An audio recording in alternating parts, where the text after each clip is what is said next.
జిల్లా బ్రాహ్మణ సంఘాల సేవా సమితి కార్యాలయంలో జరిగినటువంటి మీడియా సమావేశంలో బ్రాహ్మణ నాయకులు ఆంధ్రప్రదేశ్ బ్రాహ్మణ సంక్షేమ సమాఖ్య ప్రధాన కార్యదర్శి వేదం హరిప్రసాద్ మాట్లాడుతూ గడిచినటువంటి గత కొద్ది కాలంలోనే ఎన్నడూ లేనటువంటి విధంగా బ్రాహ్మణులపై దాడులు పెరుగుతున్నాయని పేర్కొన్నారు.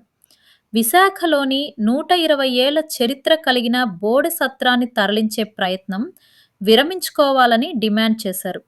నిర్ణయాన్ని మార్చుకోకపోతే రాష్ట్ర బ్రాహ్మణులు అందరూ చలో విశాఖ ఉద్యమానికి సిద్ధం అని హెచ్చరించారు. ఈరోజు ఇక్కడ సమావేశం అవ్వడం ముఖ్య ఉద్దేశం బ్రాహ్మణుల పట్ల ఈ అతి కొద్ది కాలంలోనే జరుగుతున్నటువంటి దాడులు కానీ వాళ్ళపైన అజమాయిషీతనం కానీ వీటినన్నిటినీ మీ మీడియా ముందు తెలుపుతూ వాళ్ళందరినీ హెచ్చరించాలి, ఇటువంటివి మానుకోవాలి అనేసి మీ ద్వారా వాళ్ళకి తెలియజేస్తున్నాం. ముఖ్యంగా మీరు చూసినట్టయితే జూన్ నెలలోనే ఎంపీడీఓ గారు రాళ్లపల్లి దగ్గర ఎంపీడీఓ గారి మీద దాడి జరిగింది. అంతకుముందు కాకినాడలో పురోహితుల పైన అర్చకుడు ఆయన కొడవలితో ఆయన్ని ఇచ్చేయడం జరిగింది.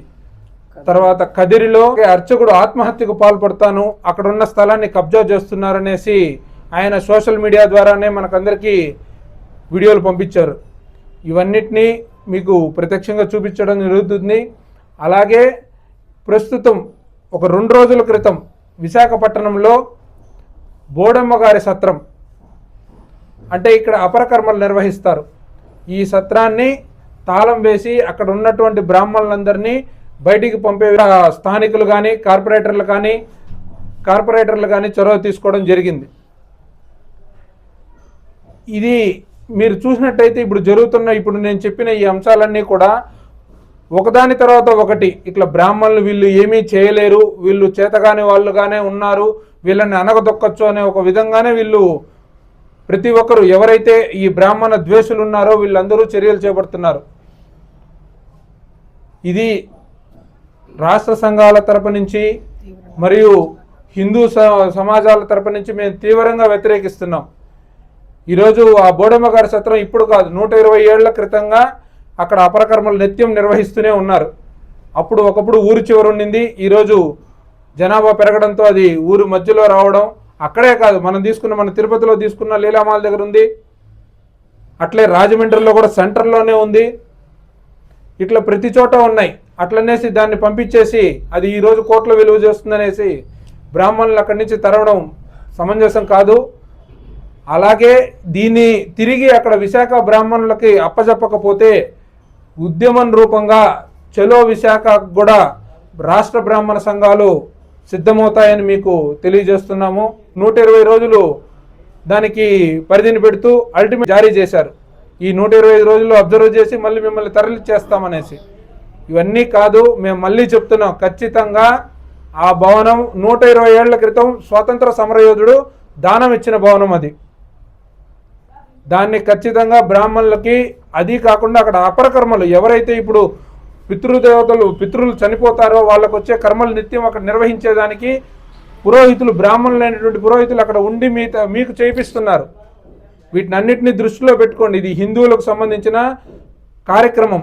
దీన్ని కూడా మీరు వ్యతిరేకిస్తూ పోతే దీనికి మూలాలుండవు. దయచేసి మిమ్మల్ని అందరినీ మళ్ళీ కోరుతున్నాము, ఖచ్చితంగా ఆ భవనాన్ని తిరిగి అక్కడ విశాఖ బ్రాహ్మణులకు అప్పచెప్పాలని కోరుకుంటున్నాను.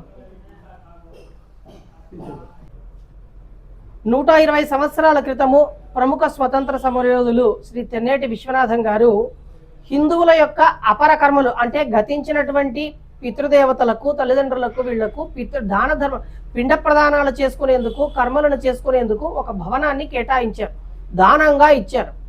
ఆ భవనంలో ఈనాటి వరకు కూడా ఈ అపర కర్మలను నిర్వహిస్తూ వస్తున్నారు. కేవలం ఇది బ్రాహ్మణులకు మాత్రమే కాదు, బ్రాహ్మణులు తక్కిన వారందరికీ కూడా అక్కడ ఈ అపర కర్మలను నిర్వహించే కార్యక్రమాలను 120 సంవత్సరాలుగా చేపడుతూ ఉన్నారు. అయితే ఈరోజు స్థానికంగా ఉన్నటువంటి కొంతమంది నాయకులు వాళ్ళ యొక్క స్వార్థ ప్రయోజనాలతో ఈ భవనాన్ని అక్కడి నుంచి తరలించాలి అన్నటువంటి ఉద్దేశంతో జీవీఎంసీ వాళ్లకు చెప్పి అక్కడి తరలించే ఏర్పాట్లకు వాళ్ళు ప్రోద్బలం ఇస్తూ ఉన్నారు. ఈరోజు కొందాళ్ళ క్రితము ఈ భవనానికి తాళం వేసి వెళ్ళిపోతే మళ్ళీ బ్రాహ్మణ సంఘాలు, అక్కడ ఉన్నటువంటి స్థానిక బ్రాహ్మణ సంఘాలు ప్రతిఘటిస్తే తిరిగి దాన్ని తీసి 120 రోజులు ఇక్కడే ఉంచి తర్వాత ఇక్కడి నుంచి తరలిస్తాము అని చెప్పేసి వాళ్ళందరూ కూడా ఆ అల్టిమేటం జారీ చేయడం జరిగింది. మేము ఈ విషయంలో ప్రభుత్వాన్ని ప్రార్థించడము, కోరడము ఏమనగా, దయచేసి తిరుపతి జిల్లా బ్రాహ్మణ సంఘాల సేవా సమితి తీవ్రంగా ఖండిస్తూ ఉంది.